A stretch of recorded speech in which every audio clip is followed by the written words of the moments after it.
ও video শুরু হয়ে গেছে। নমস্কার বন্ধুরা, welcome to log in two bio, যেখানে জানা বিষয়ের অজানা তথ্য আমরা তুলে ধরি আপনাদের সামনে। সরি, আজকে অনেক হাই উঠছে। তো বন্ধুরা, দেখে নিই চলো আজকের ফ্যাক্টটা কি আছে। আচ্ছা, ফ্যাক্ট জানার আগে আমাকে একটা জিনিস বলো তো, যে এই হাই কেন ওঠে? দেখো, আমাদের এই হাই ওঠার জন্য কিন্তু ক্লাসরুমে স্যারের কাছে বকুনি খায়, পড়ার সময় হাই উঠলে মায়ের কাছে বকুনি খায়, আবার অফিসে বসে হাই উঠলে বসের কাছে বকুনি খায়। তাহলে এই হাই কেন ওঠে, এটা কি তোমরা কখনো ভেবে দেখেছো? এর পিছনে লজিকটা কি, এটাই বা কখনো ভেবে দেখেছো? চলো তাহলে আজকে এই হাইয়ের পিছনে থাকা বায়োলজিটাকে আমরা জানবো। ঠিক আছে, দেখো এই হাই নর্মালি আমরা কখন ওঠে? ঘুম থেকে ওঠার ঠিক আগে, বা ঘুমাতে যাওয়ার ঠিক আগে, বা খুব স্ট্রেস থাকলে, বা খুব খিদে পেলে আমাদের কিন্তু হাই ওঠে। এবার দেখো, এমন নয় যে শুধুমাত্র মানুষেরই হাই ওঠে। মানুষ ছাড়াও বিভিন্ন অ্যানিমালস তোমরা ডিসকভারি দেখলে দেখতে পাবে, যেমন ধরো শিম্পাঞ্জি, গরিল, তোমার কুকুর, বিড়াল, এদের সকলের কিন্তু হাই ওঠে। তাহলে এই হাই কেন ওঠে এটা আমাদেরকে জানতে হবে। এবং তার সঙ্গে সঙ্গে তোমরা আরেকটা জিনিস যদি লক্ষ্য করে থাকো, সেটাও বুঝতে পারবে যে হাই তোলার কথা শুনলেই আমাদের হাই ওঠে। সেটা কেন হয়? আবার কাউকে হাই তুলতে দেখলেও আমাদের হাই ওঠে, সেটাই বা কেন হয়? এই সমস্ত কিছু আজকে জানবো। হাইকে আজকে আমরা হাই করব। ঠিক আছে, তাহলে চলো দেখে নিই হাই তোলার কারণগুলো কি কি।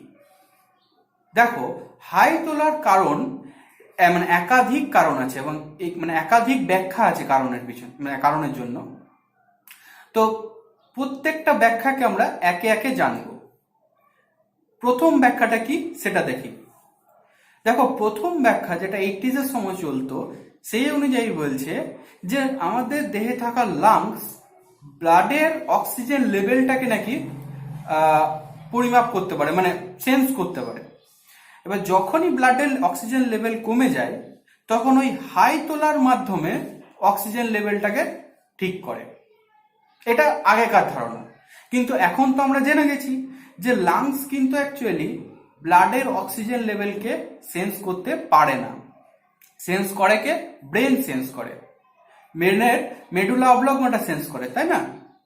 বেশ, এর সঙ্গে কিছুটা লিঙ্কড সেকেন্ড যে ব্যাখ্যা সেটা দেখো। সেকেন্ড ব্যাখ্যা বলছে যে এই ব্রেনের বডির যে ব্লাডের অক্সিজেন লেভেলটা, সেটাকে সেন্স করে ব্রেনের হাইপোথ্যালামাসে থাকা প্যারাভেন্ট্রিকুলার নিউক্লিয়াস বা পিভিএন, সে কি করে?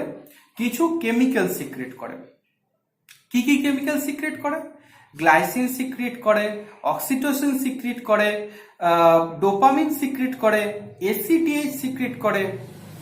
এই যে জিনিসগুলো, এই কেমিক্যালগুলো কি করে? এরা নাকি প্রত্যক্ষভাবে হাই তোলার সঙ্গে যুক্ত, মানে এদের জন্যই হাইটা ওঠে। এই ব্যাখ্যা অনুযায়ী এই মত। সেই জন্য এই ব্রেনের এই পিভিএন কে ইয়নিং সেন্টারও বলে। ঠিক আছে, বেশ। এরপরে একটা ব্যাখ্যা আছে, সেই ব্যাখ্যাটা কি চলো দেখি। দেখো, এই ব্যাখ্যা অনুযায়ী বলছে যে এই যে পিভিএন, সে নাকি নাইট্রিক অক্সাইড তৈরি করে, মানে পিভিএন এ থাকা কিছু নিউরন নাইট্রিক অক্সাইড রিলিজ করে। সেই নাইট্রিক অক্সাইড নাকি ব্রেনের স্টেম সেলকে উত্তেজিত করে, তার জন্য নাকি হাই ওঠে। ঠিক আছে, এরপর দেখি থার্ড ব্যাখ্যাটা কি আছে। দেখো, থার্ড ব্যাখ্যা অনুযায়ী বলছে যে হাই নাকি অ্যালার্ট করার জন্য ওঠে, প্রাণীদেরকে অ্যালার্ট করার জন্য হাই ওঠে। তোমরা একটু ভালো করে দেখবে যে হাই যখন ওঠে ঠিক তার আগে দেখবে আমাদের শরীরে মানে খুব টায়ার্ডনেস টাইপের জিনিসটা থাকে, মানে খুব কাজে মন লাগে না।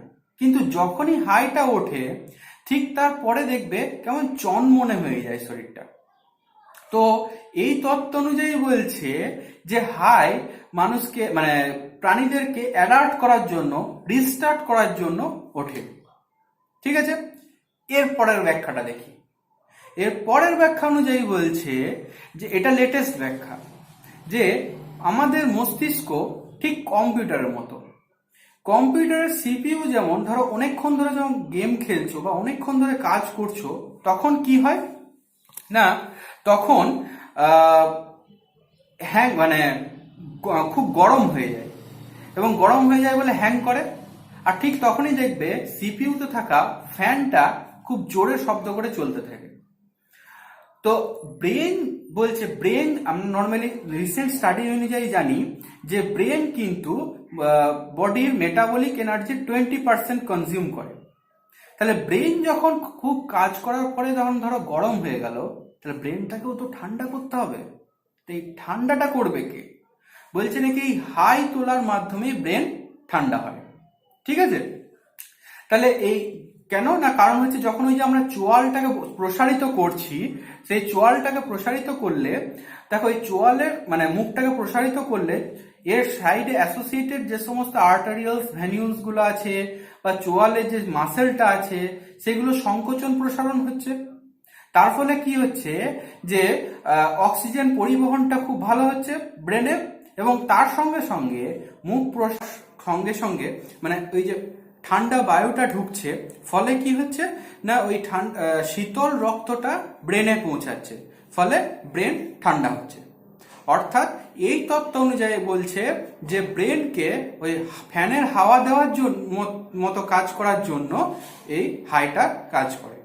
ঠিক আছে, বেশ, তাহলে এতক্ষণ আমরা বিভিন্ন কারণগুলো জানলাম।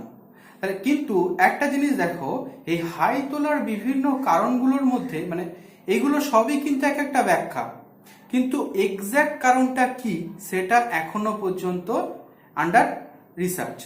ঠিক আছে, বেশ, তাহলে এইবার আমরা জানবো, দেখো তোমাদেরকে বলেছিলাম যে হাই তোলার কথা উঠলেই হাই ওঠে, হাই তুলতে কাউকে দেখলে হাই ওঠে।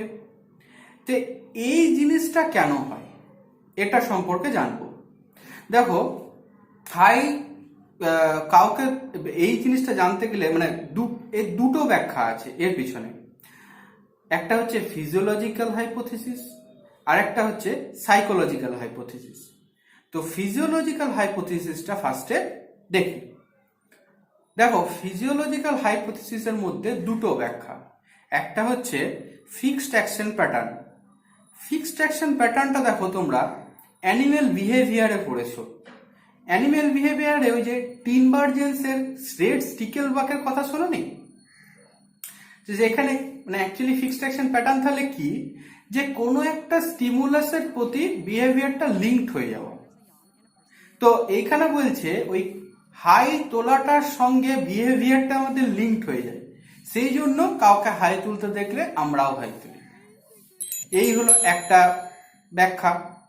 নেক্সট ব্যাখ্যা বলছে যে নন কনসিয়াস মিমিক্রি বা ক্যামেলিয়ান এফেক্ট।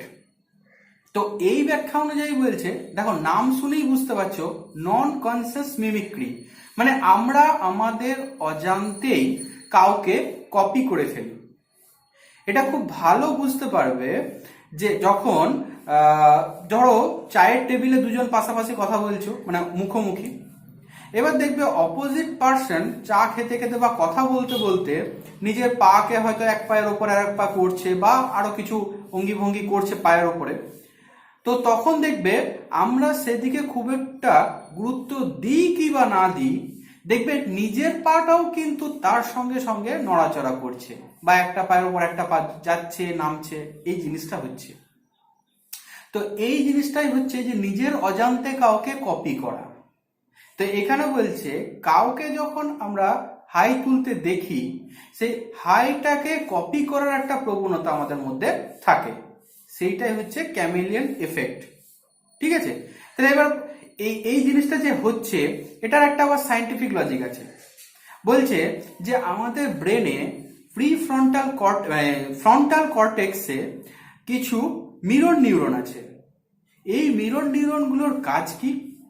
না, এরা কোনো কাজকে যখন দেখবে, মানে কোনো কাজ যখন বডি কাউকে দেখছে, সেই সিমিলার কাজ করার জন্য এই মিরর নিউরনগুলো ব্রেনের সিমিলার এরিয়াকে অ্যাক্টিভেট করবে। সেই জন্যই হাই তুলতে দেখলে নাকি হাই ওঠে। ঠিক আছে, বেশ, এইবারে দেখি সাইকোলজিক্যাল ব্যাখ্যাটা কি। দেখো, সাইকোলজিক্যাল দিক থেকে এই ইয়নকে বলছে এমপ্যাথি ইয়ন। এবার এমপ্যাথি মানে কি? এমপ্যাথি মানে হচ্ছে যে কারোর ফিলিংসকে বোঝা। সুতরাং এই ব্যাখ্যা অনুযায়ী বলছে যে আমরা ওই কারোর হাই তোলাকে দেখলে সেই ফিলিংসটাকে বুঝে নিজেদেরও হাই ওঠে। ঠিক আছে, তাহলে আমরা হাই তোলার কারণ জানলাম, কন্টেজিয়াস ইয়নিং এর যে কারণ সেটাও জানলাম। তাহলে এর পরবর্তী ক্ষেত্রে যদি কখনো কারোর মানে যখন হাই উঠবে, তখন তোমরা একটু ভালো করে মানে দেখবে তো যে তুমি কারোর হাই তোলা দেখছো কিনা সামনে থেকে, বা হাইয়ের কথা শুনছো কিনা বারবার। এটা একটু পর্যবেক্ষণ করে দেখবে, তাহলে বুঝতে পারবে যে হাই তোলা কি জন্য হচ্ছে। ঠিক আছে, তাহলে আজকের হাইয়ের প্রতি হাইটা এখানেই থাক। নেক্সট ফ্যাক্ট নিয়ে আমরা পরবর্তী ক্ষেত্রে হাজির হব। ঠিক আছে, আর অবশ্যই কমেন্ট করতে ভুলো না কিন্তু যে এই হাই তোলার হাইটা কেমন লাগলো, আর এই ভিডিও দেখে তোমাদের ঠিক কতবার হাই উঠলো। ঠিক আছে।